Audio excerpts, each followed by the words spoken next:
ఆరిద్ర కార్తీ పేరు వినగానే మొదట గుర్తుకొచ్చేవి ఆరిద్ర పురుగులే.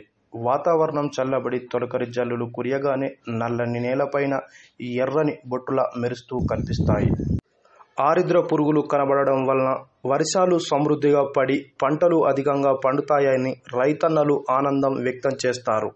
రైతన్నలు క్రిమిసంహారక మందులు తగు మోతాదులో వాడి రైతులకు మేలు చేసే ఆరిద్ర పురుగులను సంరక్షించాలని రైతన్నలు కోరుచున్నారు.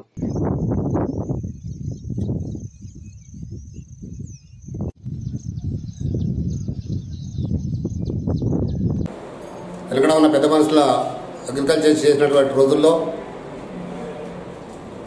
ఆరిద్ర పురుగు, ఎర్రలు అనేటి రైతుకు నేస్తారటువంటి అవి పురుగులు మనకు రైతుల పంటలకు మంచి మేలు చేసేటువంటి పురుగులు. వాటి రోజుల్లో